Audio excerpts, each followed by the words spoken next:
I have the privilege of serving as the city manager for the city of Huntington Beach. We have a couple of folks with us here today that are going to help kind of walk through different components related to the overall construction of the Navigation Center project we're working on. To my right is Sean Crumby. Sean is our Director of Public Works. To my left is David Bernier. He works for an environmental consulting firm called the EEC and has been retained by the city to provide environmental compliance and oversight during the construction process. We're looking forward to providing everyone with some information in this first webinar that we're doing on the Navigation Center. And I think with that, maybe we'll jump right into everything. We're going to get the presentation deck loaded up right now to help guide the discussion. Terrific. So again, this is the first of 3 webinars that the city is coordinating to describe the city's response to homeless related issues here in town, specifically guided by the establishment of our Navigation Center. So tonight we plan on talking about the construction process and the funding cycle for getting the Navigation Center established. Next week on October 1st at 6 o'clock, we'll be hosting the second of our outreach webinars. We'll be having Mercy House, our shelter operator, come out to provide details related to how the actual Navigation Center will be operated. And then in 2 weeks on Thursday, October 8th, we'll be having our police department and our homeless task force provide information related to how our enforcement posture on homeless related issues and our outreach efforts for homeless related issues, how all of that will look once we do have a Navigation Center established. I think before we dive into the overall discussion here tonight, again, we appreciate folks logging in and helping us coordinate these webinars during COVID-19. We hope to try to do in-person discussions, but again, with the pandemic situation and with all of the associated issues we're dealing with, we felt this was at least our first effort to try to get some more information out. To be able to have an interactive component at the end of the presentation, we'll be taking questions that'll be submitted via the online Zoom application that David, myself, and Sean will be happy to address related to everything associated with the construction process.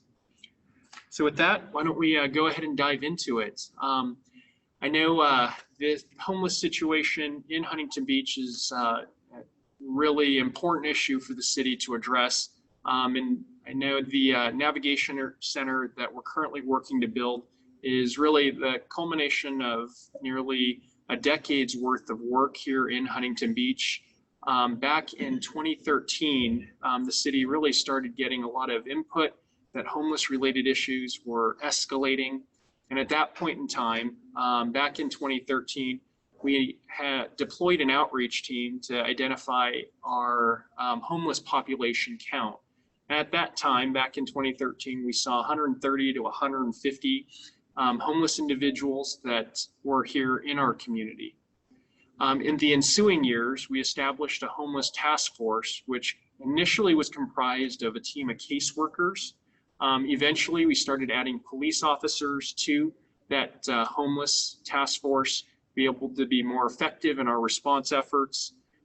We also established partnerships with nonprofit groups, specifically Coast to Coast, which is an outreach entity that does homeless outreach here in Orange County. As those efforts continued, the homeless situation continued to grow in importance as an issue that the city needed to address. In fact, in 2017, when the city conducted a survey, homeless related response was identified as the top priority for the city to address. And there was certainly a reason for that. The homeless issues in Huntington Beach continued to grow and escalate in the last couple of years. As we've continued to assess the issue, we certainly are aware and cognizant here in Huntington Beach that homeless related issues are growing. When you take a look at just our homeless population, The county did conduct point-in-time counts to identify the number of homeless individuals throughout Orange County in 2017 and then again in 2019. Every 2 years that count happens, so there'll be another count that occurs in 2021. If you just look at what happened between 2017 and 2019, there was a remarkable increase in the number of unsheltered homeless individuals here in our community. In 2017, we had 119 unsheltered homeless. 2 years later, that number had increased by 143%. When it was identified, there were 289 unsheltered homeless individuals in our community. That 2019 count also identified that there are nearly 7,000 homeless individuals located throughout Orange County, the majority of those being located in the Central Services Planning Area, or the Central SPA. Orange County is broken up into 3 geographical areas when it comes to homeless-related response efforts: North SPA, Central SPA, and the South SPA. Huntington Beach is located in the Central SPA with 9 other jurisdictions, and that's where the majority of the homeless population in Orange County is located. The overriding issues that the city continued to hear as the homeless situation got more pronounced from the community is, why can't the city do something about the issue? And we certainly have heard from folks that have said, why can't we enforce our rules and our local laws, our quality of life regulations to make sure that we're trying to address and fix the homeless situation? There have been a number of reasons why we haven't been able to be more effective in our response, and primarily that reason relates to the regulations and rules that have been established by both the state and by our federal courts related to how and what a city can do to address homelessness. The majority of cities that are looking to respond to homeless-related issues try to enforce quality of life rules. Quality of life rules would be things like anti-camping laws, anti-loitering laws that are specifically designed to try to maintain public spaces for general public use. The challenge that we run into is that a couple years ago, the Ninth Circuit Court made a ruling in a case called Martin v. Boise. That's a case that was ruled to say before a city or a local jurisdiction can enforce any of their quality of life rules against somebody who is homeless, that city has to first ensure that a shelter bed is made available to the person who is in that homeless situation. So ultimately what that ruling determined is that you can't enforce any rules unless you have a shelter facility somewhere for that homeless individual to go. Now, Martin v. Boise, as it's been identified, has a regulation, a ruling that says unless you have a bed for every single unsheltered homeless individual, you can't enforce your anti-camping laws. We're really fortunate here in Orange County to have had the efforts of federal Judge David Carter. There's a picture of Judge Carter here on this particular slide. Judge Carter really presided over the development of consent decree rules that right now are in place in multiple jurisdictions in Orange County and in several cities in LA County. And that those consent decree rules basically have enabled those communities that achieve shelter capacity for 60% of their homeless population. Those cities that have 60% shelter beds available for their homeless population can then enforce their anti-camping laws. And that's an important reason why we've been working on trying to establish a shelter here in Huntington Beach. That reason is certainly our first effort here at the city is those that are experiencing homelessness. If you want help, we want to be able to provide that help. But if you don't want help, our intention is to be able to enforce our quality of life rules. And under the scheme that Judge Carter has developed for Orange County and parts of LA County, if you have a shelter facility, you do and are able then to be able to enforce those regulations. That's really the reason why we've been engaged in efforts here in Huntington Beach to develop a navigation center so that we can comply with federal regulations that ultimately will allow us to be able to better manage homeless-related issues in our community. By establishing a navigation center, That navigation center is basically a sheltering facility where additional social services are provided for those who are homeless that will enable us here in Huntington Beach to better address the quality of life concerns that our community has indicated is a priority for us to be able to fix. And as you think about what's happened across Orange County and in parts of LA County, there's numerous shelter beds that have been established recently in cities and jurisdictions around Huntington Beach, Anaheim, Bellflower, Buena Park, Costa Mesa, Fullerton, Laguna Beach, Placentia, Santa Ana, and Tustin. There's just a few of the locations around Huntington Beach that have established homeless shelters, navigation centers. Those communities, again, that have done that and have provided at least 60% bed capacity for their homeless populations, those jurisdictions can enforce their local quality of life rules. Now, as we mentioned, the city has been working on this particular issue for the better part of a decade. And in the last year, it's become increasingly important, and the city's become increasingly focused on trying to find a center and a facility for establishing a navigation center. It's certainly a challenging issue, and we can appreciate why individuals may have concerns about where we locate such a facility. Over the years, the city's identified and assessed over 35 different locations. And in the past year, we really zeroed in on 6 different properties that we spent a lot of time trying to identify as would those facilities work. In about a year ago, in April of 2019, we looked at a facility located at 5770 Research Drive, located by Ocean View High School. That facility and that location turned out not to be an effective site. We looked at a facility subsequently located on Pipeline Lane. May have heard the city actually acquired that property on Pipeline Lane before legal challenges resulted in the city having to abandon that site as a possible navigation center location. We looked at locations on Crab Lane and Beach Boulevard. Both of those locations fell through.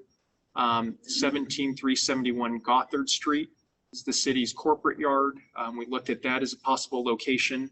Ultimately determined it wasn't an effective location for a navigation center. Before most recently, in April of 2020, we identified 17631 Cameron Lane and a parcel right adjacent to that at 17642 Beach Boulevard as a location where a temporary navigation center might be able to be established.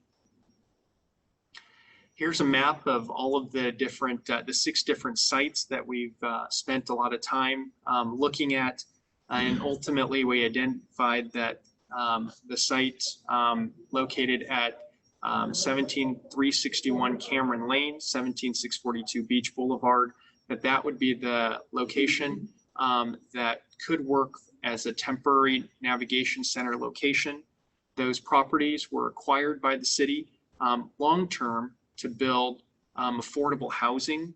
Eventually, the site will become an affordable housing location, but for the next 3 to 5 years, we're planning to use it as a location for a navigation center. The last couple of months, it's becoming that particular site's identified as a location we could use for a navigation center, in that we've established a partnership project with Orange County to really have that particular facility built. During this time of COVID-19, there's been a lot of state and federal money that's flown down to the county to address homeless related issues, to be able to mitigate impacts from the coronavirus. And in partnership with the county, we identified the Cameron and Beach site as a location that could work, and we'll run through how that partnership project has evolved here moving ahead in the next couple of slides. So here's a zoom in on the location, the Cameron and Beach Boulevard site that we've identified. The site's located about 1,000 feet from the Oakview Police Substation, located at the intersection of Slater and Beach. The site is not adjacent to any schools. It's not adjacent to any parks. We are cognizant the site is adjacent to residential neighborhoods located on Cameron. And we'll run through tonight some of the site development mitigation efforts we're looking to institute to try to minimize any impacts on the surrounding neighborhood. In addition, the city is also looking to institute robust safety plans, with working in partnership with our police department and also our shelter operator, Mercy House, moving forward. Here's a zoom in on the Cameron and Beach site in more detail. In the next couple of slides, we're going to ask our Public Works Director, Sean Crumby, to run through some of the construction activity and site development plans that we do have, so folks get a sense of what the eventual navigation center will look like. But as a broad overview, we plan on making sure that the only access that you can have to that facility for the public will be off of Beach Boulevard. We are planning on building out safety measures, including block walls and fencing around the site. We'll have adequate lighting. We'll have on-site security. There'll be security protocols and security sweeps by security guards throughout the area surrounding the navigation center location. We'll also have security cameras installed at the facility to monitor everything that is happening. In addition, we've heard questions about how the operations will be handled. Again, next week when Mercy House is here at our second webinar, we'll run through more details, but we can ensure everyone here tonight, there is not going to be any walk-up services. Nobody will be allowed to walk up to the facility and gain access to the shelter site. The shelter site can only be accessed by our outreach service providers, and you have to be referred to the location. In addition, as part of our contract with Mercy House, the access on and off of the property will be by shuttle vehicle only, and that shuttle service will be coordinated and managed by Mercy House.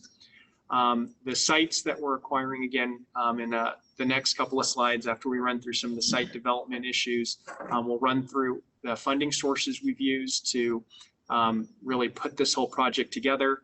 But in a nod to the eventual use of this property, the Cameron and Beach sites will eventually become an affordable housing site. That's because of the funding source the city used to purchase the property. We use low mod income housing asset funds. Those funds can only be used to acquire property that you're going to eventually use to develop affordable housing. And that's what will be on this site eventually. But again, the next couple of years, we do plan on establishing and utilizing the property as a navigation center. And to run through a little bit more about the construction activity that we're engaged in here at the city, I'm going to ask Sean Crumby to run everyone through the current site conditions and really what folks can expect to see here the next couple of weeks. Good evening, everyone. Thank you for the opportunity to talk about the project tonight. Yeah, as Oliver said, I'll take a few minutes and talk about what's on the site currently, what's going to be there going forward, and then our process to get there. The slide you see in front of you shows the condition as of this weekend, before we started this week. And it really shows the county came in a few weeks ago and cleared the site, they cleared the house, and it just shows a clear palette that the city got going forward. This site shows, or this slide shows the site plan.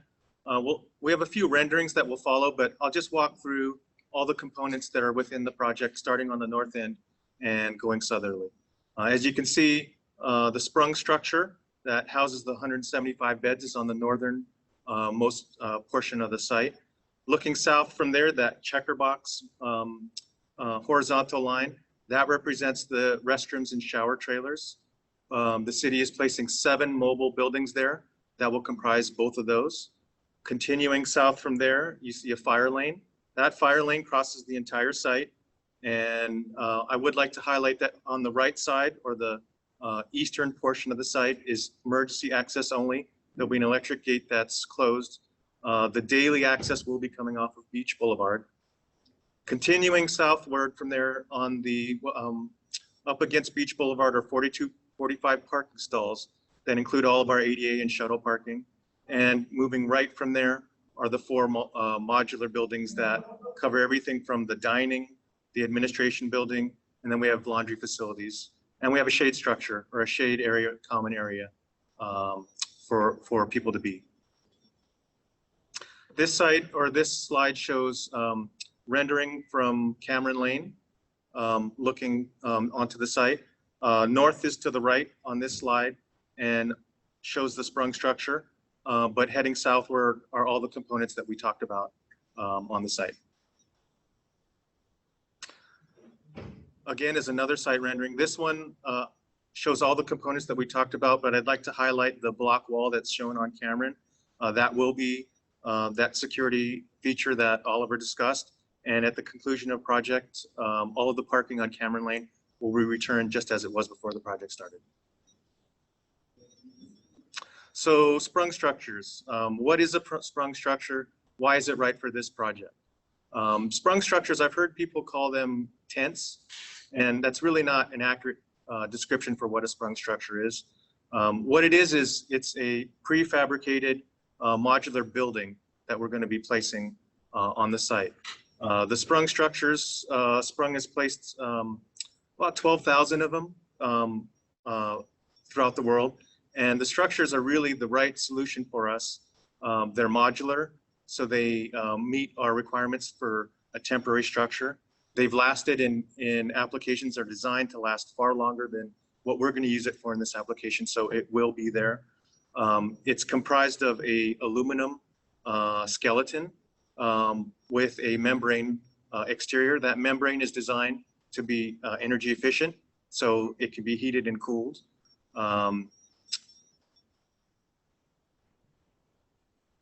So we have a few slides that show sprung structures after they're installed. We'll go through a few slides that show situations similar to what we're doing, navigation centers. And then we have some others that show the versatility of the sprung structures.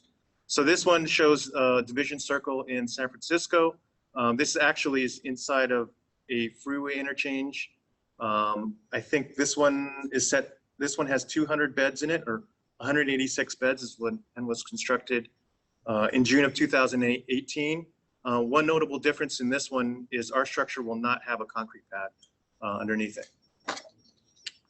So this slide shows the western shore of Oahu. This facility was built in 2007, so it's been in place for quite some time and has 300 beds. So very similar to what we're doing. St. Felix Center in Toronto. I think the point of this slide, we're showing the interior of the structure, and it really goes to illustrate how nice they can be outfitted. This one even has block walls in place. This facility is 9,000 square feet and houses 100 beds.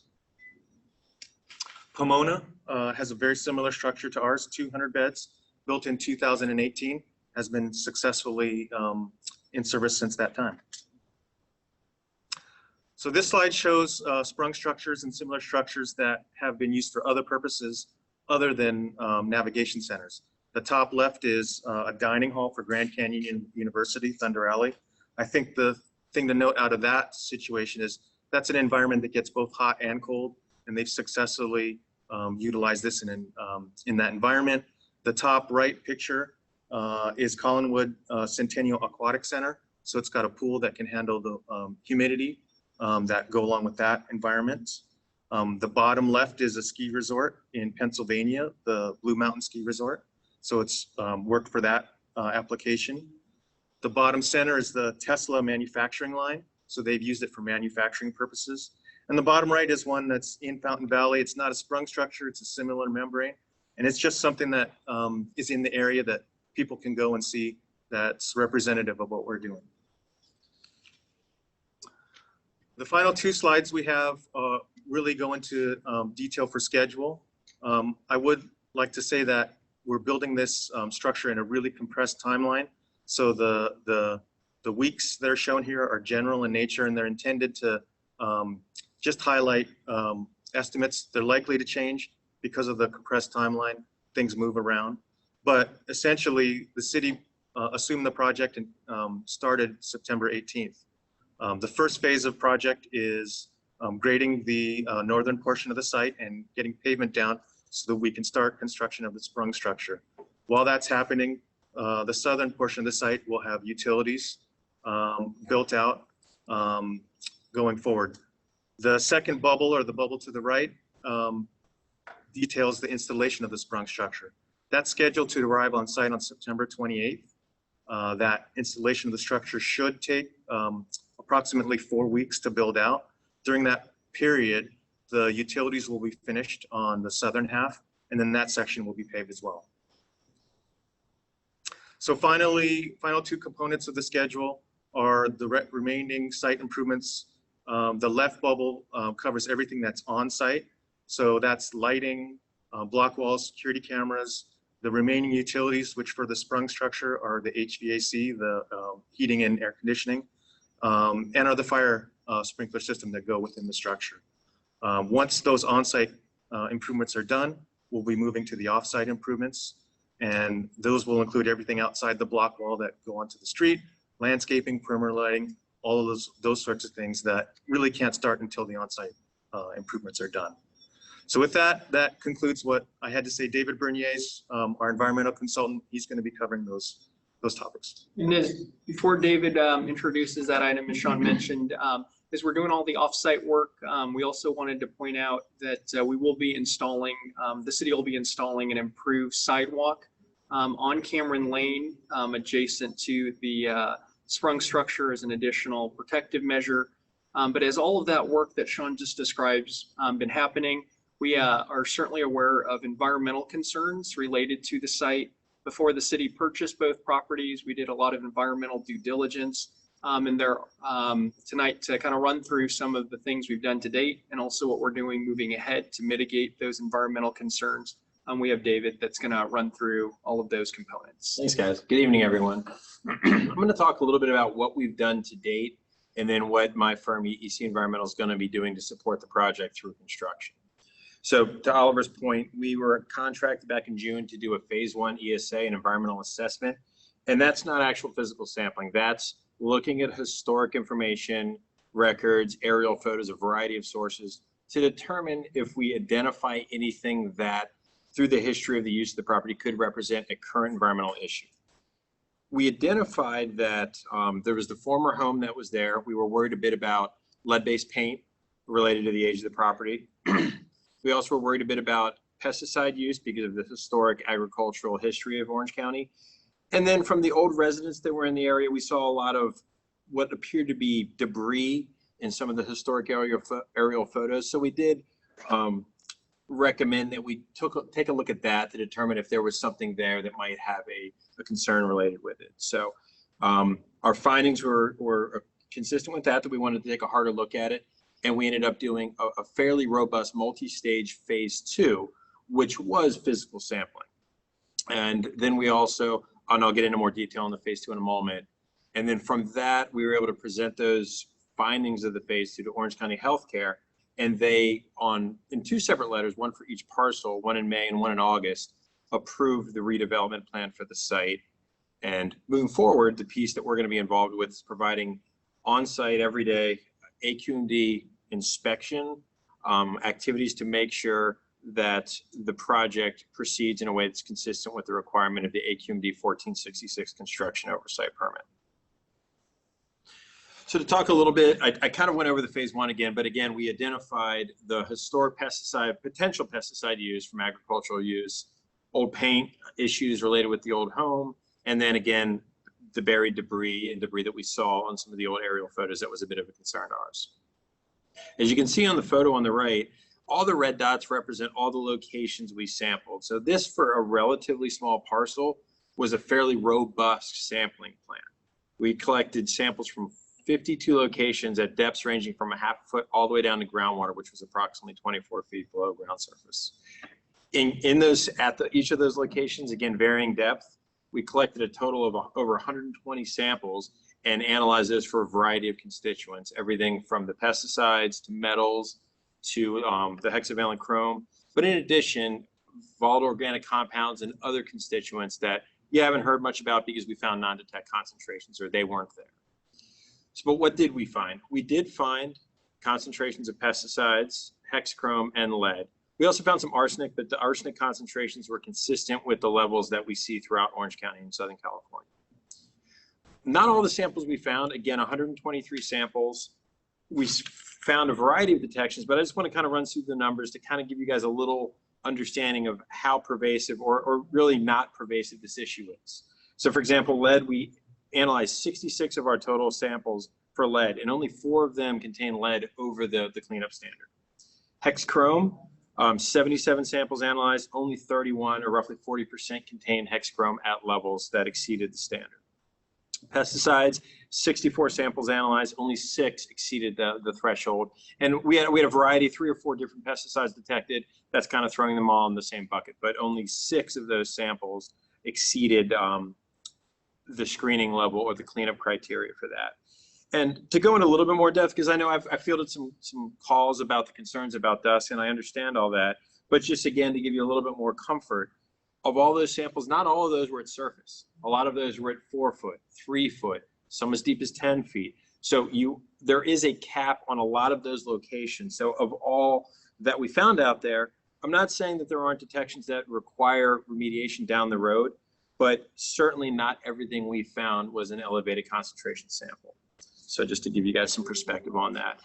And certainly the Orange County Healthcare approved the site for this development. However, we do know that when the site changes use down the road, whenever that might be, some further assessment and remediation will occur at that point. But once the site is completely capped, there is no risk because we're eliminating the dermal contact and the ability for that dust to activate in the environment.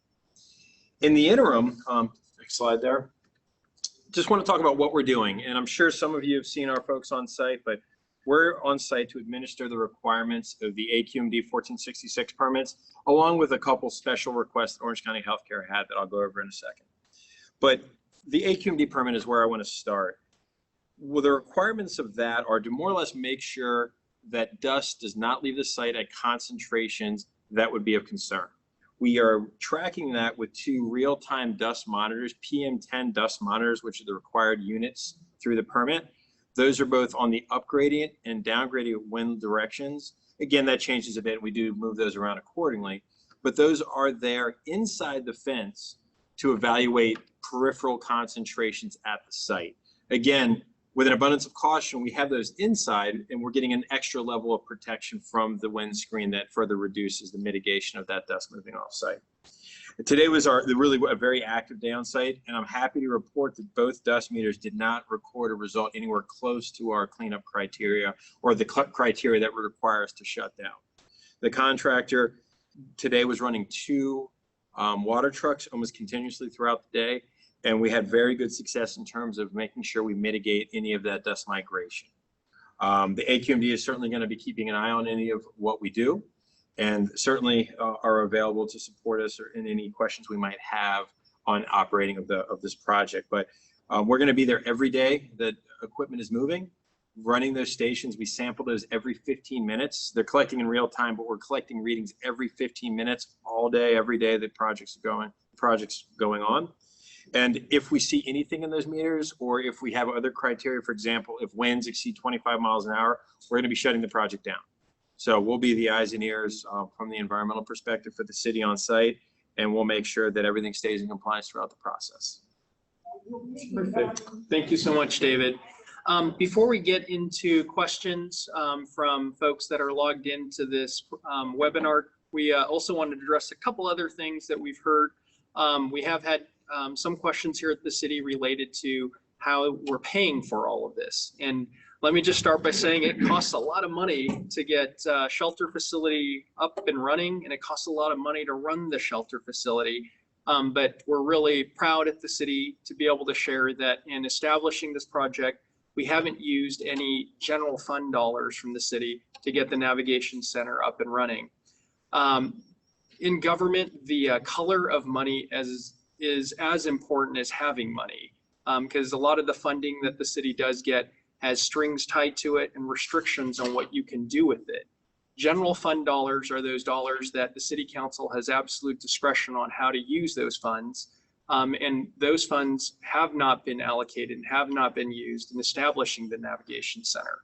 That being said, the city's going to be looking at, and some of this, let me rephrase that, not the city, but between all of the different agencies that are funding this project, over $14 million in investment will be going into getting the navigation center up and running. About $6 million of that is related to property acquisition. Buying the Cameron and the beach site was something that the city did And we do, again, eventually intend to turn the Cameron Beach site into a affordable housing project location. That'll happen in the next 3 to 5 years. And again, that's tied to the source of funding that we use to purchase the property. That $6+ million allocation was money from the city's low moderate income housing fund. And those funds, again, can only be used to advance affordable housing projects. And that's what the property will eventually be transitioned into. In addition, to get the center built, all this activities that Sean talked about, the environmental review stuff that David reviewed, all of those activities are being funded by the state and county, utilizing CARES Act dollars. CARES Act funds were funds that the federal government authorized in response to the pandemic. There's restrictions on what we can use those dollars for. That money can be utilized for establishing homeless-related response activities. The county is funding the majority of this project. The city has also gotten a direct allocation of CARES money from the state. All told, the construction funds that have been set aside using CARES Act dollars total a little more than $5.2 million. The last large cost component for the Navigation Center relates to the operating costs. Now, a facility that will eventually house 175 beds for folks who are experiencing homelessness, it takes a large staff to be able to operate and manage that facility well. We're very excited at the city after going through a comprehensive RFQ process. We selected one of the best shelter operators in all of the state to come and run our facility. That would be Mercy House. Mercy House runs a number of different shelter facilities throughout Orange County and throughout California. And we've taken a lot of inspiration at the city from all of the work they've done in other jurisdictions to try to make sure we limit any impacts, limit as many impacts as possible once we have our shelter facility in operation. That Mercy House operating contract is going to run the city about $2.6 million in the first year to be able to operate the facility. We're paying for that using CDBG dollars, which are federal funds, SB2 dollars, which are state allocated funds, and also some of the CARES Act money that the city received this year. The last piece that we wanted to note before we open up questions from the audience tonight is just to highlight our partnership with Orange County and to thank our partners at the county. Everyone from Supervisor Michelle Steele to Frank Kim, the CEO, to Jason Austin, who runs county homeless response, Lily Simmering, who is the Deputy Chief Administrative Officer for the county, Jim Treadaway, the Public Works Director, and all of the staff of the county. They've been just terrific partners for us in trying to establish a facility here in Huntington Beach, and really working within the confines of the COVID-19 pandemic to get a shelter facility built here in our community for our community's use in a manner that really has no direct general fund cost impact on the city. Under the partnership program, the county is funding the establishment of the Navigation Center while the city provides the use of the property that we acquired. In addition, based on the partnership with Orange County, the city is managing the construction activity. And we're also going to be engaging Mercy House to manage the facility so that our community gets use and the benefits from having that shelter facility established. That's a quick overview on a little bit of the history of how we got here to this point in establishing a Navigation Center, a little bit of background on the construction activity and the site plan that we've been working to construct at this point to get the Navigation Center built, and also some overview of the environmental issues on the site. We're happy now to be able to answer questions. I see Eric Blaska and Catherine June sitting, looking at us right now in their masks, and they are awaiting the questions that you type into the Q&A box. The moderators will be passing those questions on to David, Sean, and myself to answer. And if you have any questions at this point, we'd encourage you please to go ahead and use that Q&A box to enter. We'd also remind folks we are hoping tonight we'll certainly answer general questions related to the shelter facility. But if you have questions related to the operations or enforcement activities, the next two webinars will be focused on those. We'll again do our best to answer the questions that you do have, but if we can try to focus on environmental concerns, any funding questions, site development, the history of how we got here, that's sort of the expertise area of this panel here tonight. So with that, we'll be happy to answer any questions that folks have. We do have a few questions right now. The very first one is, does Martin v. Boise apply to cities in the Central District of California or also the cities in the Ninth Circuit? So Martin v. Boise is the rule across the entire country at this point. The Ninth Circuit Court made the ruling in Boise, Martin v. Boise. What that regulation was that unless jurisdiction has a shelter bed available for the homeless individual to go to, you cannot enforce your quality of life rules. The Supreme Court earlier this year had an opportunity to hear Martin v. Boise under appeal. If the Supreme Court had heard that case and issued different regulations, we'd have different rules in place. The Supreme Court decided not to take that case on. And so at this point, Martin v. Boise is the rule of the land across the entire country. The second question is, will a new shelter be built if a shelter is still needed once permanent supportive housing is built at 17631 Cameron Lane? Oh, that's a great question. Moving ahead, the shelter facility is one piece of the city's overall homeless response. And our hope is over the next couple of years, as we do get the shelter facility operational, the city is also spending time looking at homeless related issues, both downstream and upstream of the shelter. Downstream of the shelter, that's how do we enforce our local quality of life rules? How do we get folks to utilize the shelter? What is the city's response activity and enforcement posture related to homeless related issues once we have the shelter? We're refining all of those activities to try to get folks into the facility. And once folks are at the facility, we're also focused on upstream issues. The shelter will not be a permanent location for folks to stay. It's a facility where folks will generally be able to stay up to 90 days before hopefully transitioning into a more permanent and stable situation. To that point, our hope is that our activities will help decrease the number of homeless individuals in town. And over the course of the next 5 years, as we continue to monitor and engage in all of our homeless related response activities, one of those activities will be identifying another location in the future for where a shelter facility might be located once we have to transition the Cameron site to an affordable housing site. Of note, that's one of the reasons the SPRUNG structure has been a preferred option for us. The SPRUNG structure can actually be taken down and reestablished on a different site. And so again, over the next 5 years, we'll certainly be monitoring what the overall situation in Huntington Beach looks like related to our homeless population. And our intention is to make sure we always have a shelter facility available so that we can comply with the regulations that require us to have a shelter if we are to enforce our quality of life rules. Next question, as we move forward, do we expect that the operating costs will be the same year over year? What types of funding sources will be available as we move forward? No, that's a great question. So the Mercy House contract will proportionally roughly run about $2.5 to $2.6 million a year every year that we do have the facility in operation with 174 beds.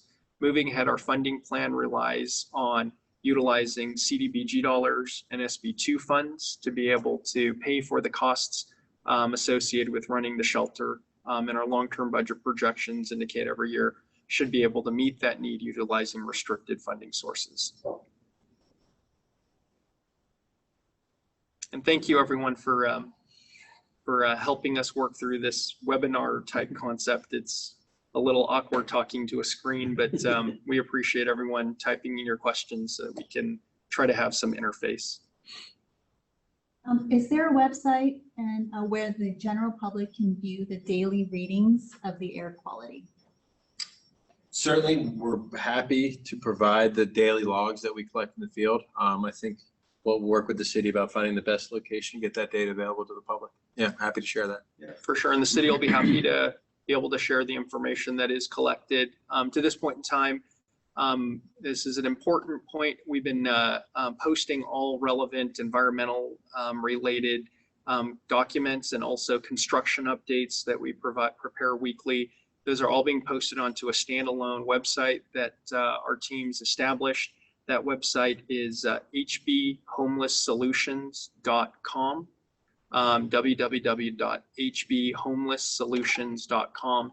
If you go to that website, you'll be able to access, again, all the information that we've currently posted, and we'll certainly work with David to get all the air quality monitoring data posted moving forward.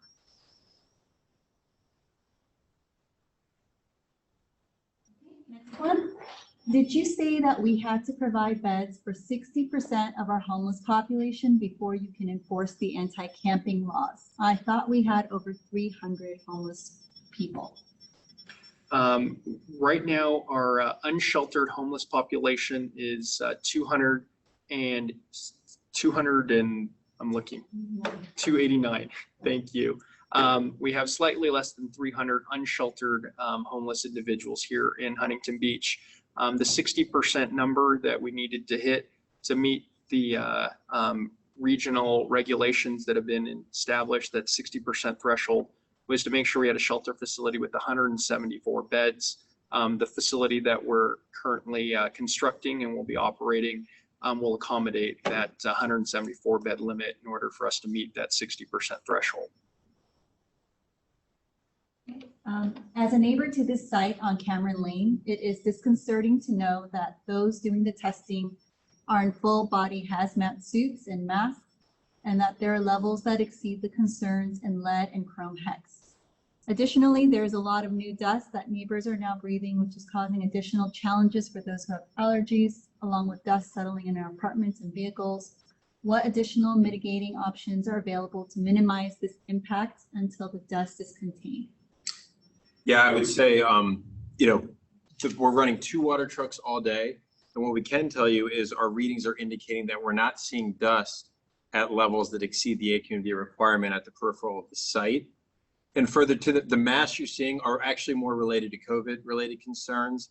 The white suits, I think you probably saw the crew in today, are called Tyvek suits, and they're mainly just to keep the guys' clothes from getting dirty, really. They're not providing any sort of dermal protection. They do provide dermal protection, but they're not required. Feel free to chat with our construction manager out there. His name's Keith Armstrong. As you'll see, he's in PPE in the terms of steel toe boots, hard hat, safety vest, but he doesn't have any respiratory protection on other than a dust mask. But that's really more related to COVID's concerns right now. So again, as long as our meters are consistent and staying low, we're continuing to water the site. There is no inhalation risk per the DTS, per the AQMD standards. Another point I wanted to bring up, and I think this is a testament to how quickly Sean's team is working this project. We're going to be paving over half the site this weekend. Saturday we'll have that paved. By Saturday, we're going to have the north half, and then I think a third of the south half paved. And as an environmental geologist here, I'm thrilled to see that in terms of mitigating this concern, because you're encapsulating. That's the goal, is to get the dermal contact and the encapsulation in place. So we're going to have, more than 50%, probably close to 65% of the site encapsulated and properly contained by the weekend.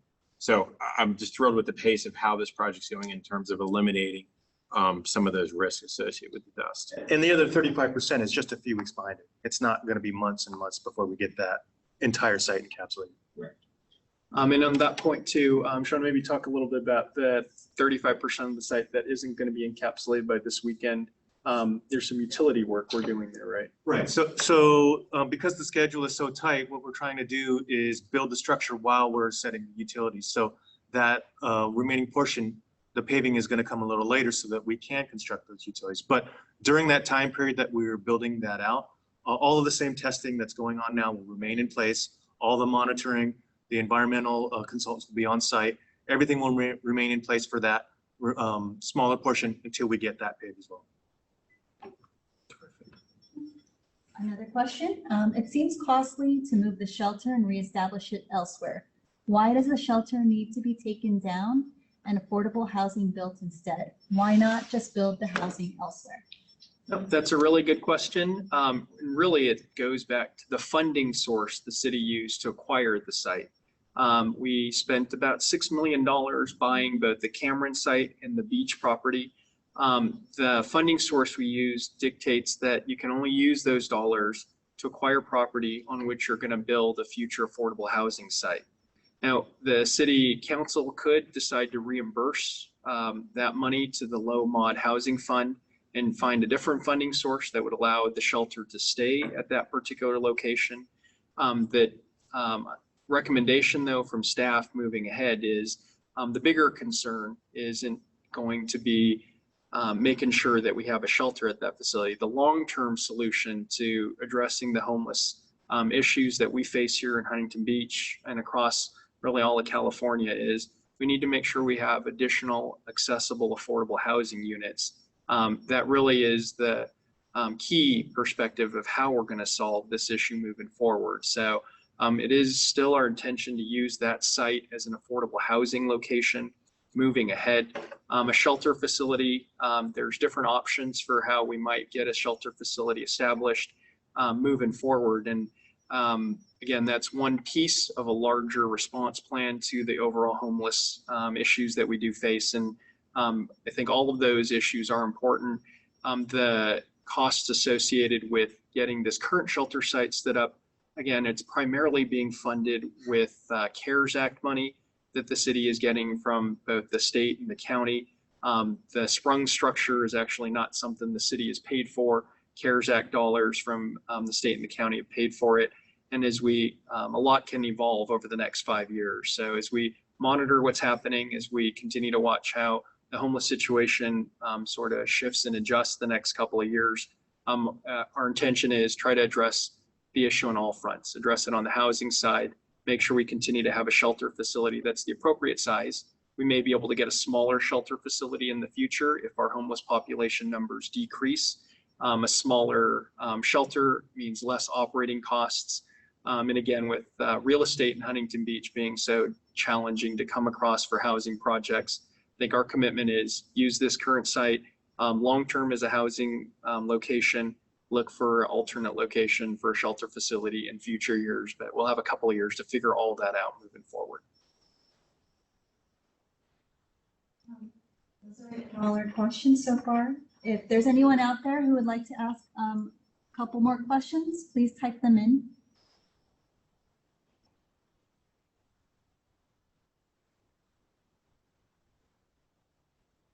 All right. It feels a little anticlimactic to kind of just shift to the end of the discussion without some additional interface, but thank you everyone for joining us tonight.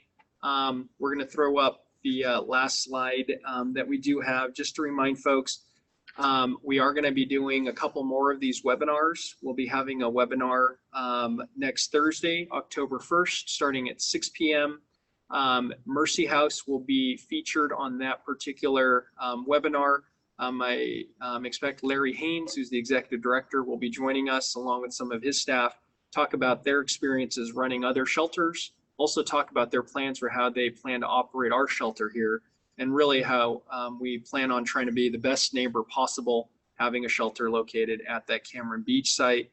And then in 2 weeks, on Thursday, October 8th, we'll have representatives from our police department and also our homeless task force that'll be joining us to share some details on once we do have the shelter facility up, what the community can expect to see more broadly throughout Huntington Beach as it relates to our homeless response activities. So again, thank you everyone for joining us tonight. Wanted to remind everyone again, this webinar, along with construction details and environmental related documents and reports will all be posted on the city's standalone homeless website.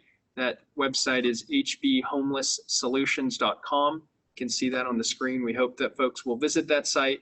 And if you have any questions, there's contact info on the site that you can access. With that, thank you all again for joining us. David, Sean, thank you for being part of the webinar tonight. We appreciate everyone's time. Have a great night, everybody. Take care.